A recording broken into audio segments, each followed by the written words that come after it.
You placed another trade. You didn't plan it, you didn't need it, but your finger moved anyway. The chart was calling. The opportunity whispered your name. And now you're drowning, not in losses, in the compulsion. The screen glows blue in the darkness. Your heartbeat sinks with the candlesticks. You tell yourself this is strategy, but your hands are shaking. Your account is bleeding, and you can't stop. This isn't trading anymore. It's something darker, something you never agreed to become. So what exactly happened to you? In the next 20 minutes, you're going to discover the psychological trap that destroys more traders than any chart pattern ever could. This isn't about discipline.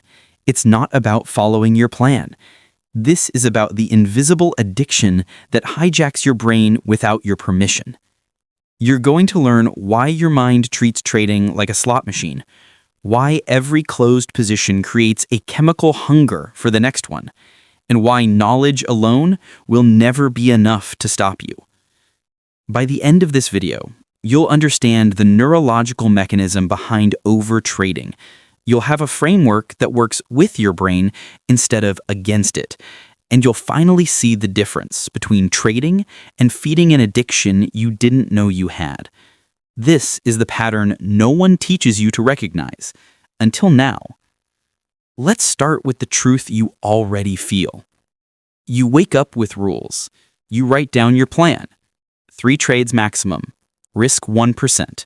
Wait for A+ setups. Then the market opens, and something changes. The first trade wins. Dopamine floods your system. Suddenly the rules feel negotiable. There's another setup. Not perfect, but close enough. You take it. It loses. Now you're angry. Not at the market, at yourself. You need to get that feeling back, the winning feeling. So you scroll. Any time frame, any pair, anything that looks like it might move. You find something. You convince yourself it's valid. You enter. 3 trades becomes 6. 6 becomes 12. Your 1% risk rule died 3 hours ago, and you're staring at your account like you're watching someone else destroy it. But here's what makes it worse. You know this is happening. In real time, you watch yourself break every rule, and you can't stop. Or maybe it's different for you. Maybe you don't overtrade after wins. You overtrade after losses. The market takes your money. The market takes your money, takes your pride, takes your confidence, and leaves you with one burning need: revenge. You're not trading anymore. You're fighting. Every loss demands retaliation. Every red candle is a personal attack. So you fire back. Again and again and again. Until your trading journal looks like a crime scene. And the real kicker is this: tomorrow you'll feel disgusted. You'll promise yourself never again. You'll rewrite your rules with extra emphasis. But when the charts open and that familiar feeling returns, the cycle starts over. Because you're not fighting a discipline problem. You're fighting brain chemistry. And your brain is winning. So what's actually happening inside your skull? Every trade you take triggers your brain's reward pathway, the same neural circuit that lights up for food and survival. The ventral tegmental area releases dopamine, not when you win, when you anticipate winning. That moment before you click the button, that's the hit. Your brain doesn't care about your trading plan. It cares about the possibility of reward. And possibility is more addictive than certainty. This is why slot machines work. This is why you can't stop scrolling social media. And this is why you keep taking trades you know you shouldn't. Variable reward schedules, random reinforcement. Your brain learns that sometimes you win, sometimes you lose, but you never know which. So it craves the next outcome like oxygen. Here's the part they don't tell you. Winning makes it worse. Every profitable trade strengthens the neural pathway. Your brain remembers the euphoria. It encodes the pattern. Entry, anticipation, reward. Now that pattern sits in your subconscious like a loaded weapon, waiting for any excuse to fire. But it gets darker. Losses don't break the cycle. They intensify it. When you lose, your brain enters a state called loss aversion mode. The pain of losing is psychologically twice as powerful as the pleasure of winning. So your system goes into overdrive trying to recover. This isn't weakness. This isn't lack of discipline. Every trade becomes an attempt to regulate your emotional state, not to make money, to feel better. You're using the market like a drug, to escape boredom, to prove your worth, to reclaim control, to feel alive. And just like any addiction, tolerance builds. One trade isn't enough. Then 3 isn't enough. Then 10 isn't enough. You need more stimulation, bigger position sizes, shorter time frames, higher volatility. What's really happening is this. You're not trading the market, you're trading your internal emotional state. And your brain has learned that the fastest way to change how you feel is to place another trade. This is the trap. Silent, invisible, lethal. And until you understand this mechanism, you'll keep blaming your strategy when the real problem is your neurology. So how do you break a pattern written into your brain? Not with willpower, not with motivation, with a framework that removes the decisions before your emotional brain takes over. Here's the system. 6 non-negotiable layers between impulse and action. Step 1. The pre-market commitment contract. Before the market opens, you write 3 numbers. Maximum trades today, maximum loss allowed, maximum time at screen. You write them on paper, not digital. Physical commitment triggers different neural pathways. Then you sign it. This isn't symbolic. This is creating accountability to your rational self before your emotional self wakes up. If you skip this step, you're walking into a gunfight without armor. Your emotional brain will win. Every time. Step 2. The biological circuit breaker. After every trade, win or lose, you physically stand up, walk away from the screen, minimum 3 minutes. This isn't optional. You're interrupting the dopamine loop. Your brain wants to chase the next hit immediately. You're forcing a gap. During those 3 minutes, your prefrontal cortex comes back online. Your rational mind regains control. The emotional urgency fades. Without this gap, you're a passenger in your own mind. Step 3. The impulse recognition trigger. You keep a list of your personal overtrading signals, physical sensations that appear before you spiral, shallow breathing, tight chest, clenched jaw, tunnel vision on the chart, racing thoughts. When you notice any of these, you don't fight them. You acknowledge them out loud. I'm feeling the pull.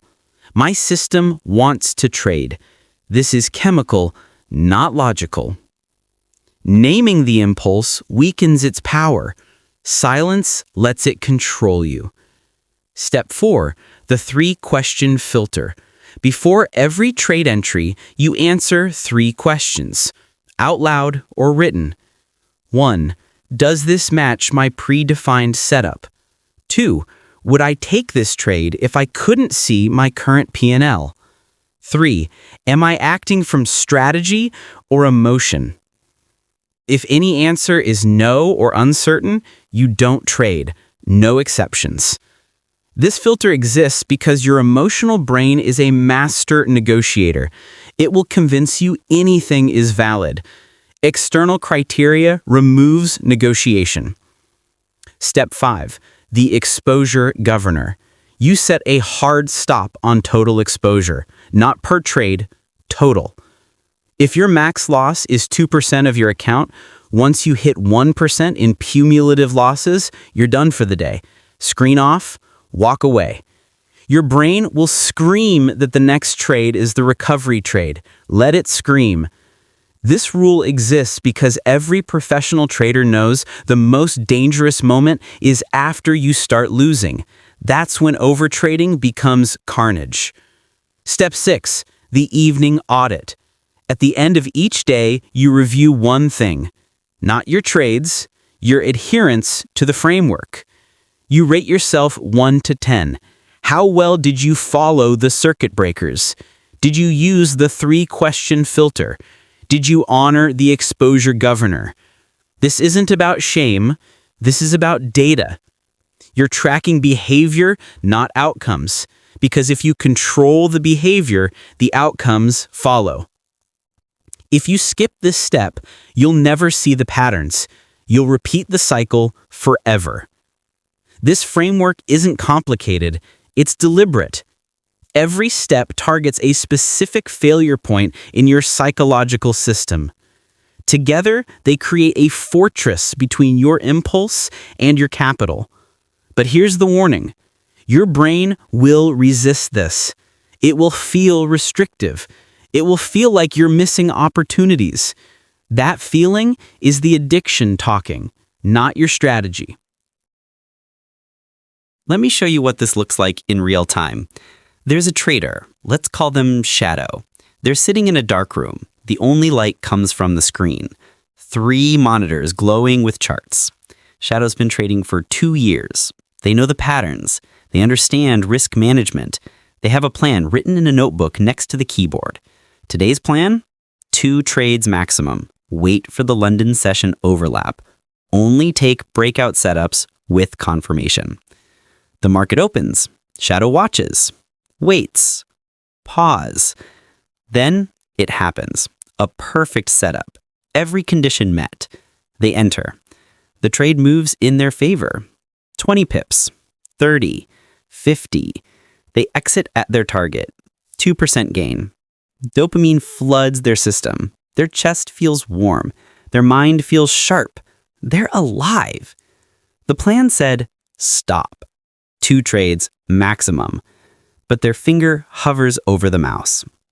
There's another pattern forming. Not quite the same, but close. Close enough. Shadow knows this is the moment. They can feel the pull. The same pull that destroyed last month's profits. Their heart rate increases. Their breathing shallows. The screen seems brighter, more urgent. But this time, something different happens. Shadow remembers the framework. They physically stand up, walk away from the desk. 3 minutes. At first, their mind screams, the opportunity is slipping away. The chart is moving. They're missing it. But they stay standing. They breathe. They name what's happening. This is the dopamine loop. I'm not trading strategy right now. I'm chasing the feeling. 2 minutes pass. The urgency begins to fade. Their rational mind comes back online. They return to the desk. Look at the chart. The setup they almost took? It already failed. Would have been a loss. Shadow opens their notebook. Marks today's adherence score. 9 out of 10. They stopped themselves. They broke the pattern. Not forever, but today. The next day, the same test comes. Different market, same internal battle. Shadow uses the 3-question filter, out loud. Does this match my setup? Barely. Would I take this if I couldn't see my profit? No. Am I acting from strategy or emotion? Emotion. They close the chart, write in the journal. Impulse recognized and rejected. 3 weeks later, Shadow reviews their trading data. The overtrading days have dropped by 70%. Not because they became more disciplined, because they built a system that doesn't require discipline. It requires adherence. And adherence is a skill you can train. The lesson isn't that Shadow became perfect. The lesson is that Shadow stopped fighting their brain and started working with it. They didn't try to eliminate the impulse. They built checkpoints between impulse and destruction. And that made all the difference. Overtrading isn't a discipline problem. It's a nervous system hijacking. And the only way out is to build circuit breakers before your emotional brain takes the wheel. You're not weak. You're wired. Now you know what's happening. Now you have the framework. The only question left is whether you'll use it. Most traders keep fighting the same battle until their account goes to zero. You don't have to be most traders. Comment control if you're ready to master this. The market doesn't care about your potential. It only cares about your execution. Stop feeding the addiction. Start trading like a professional.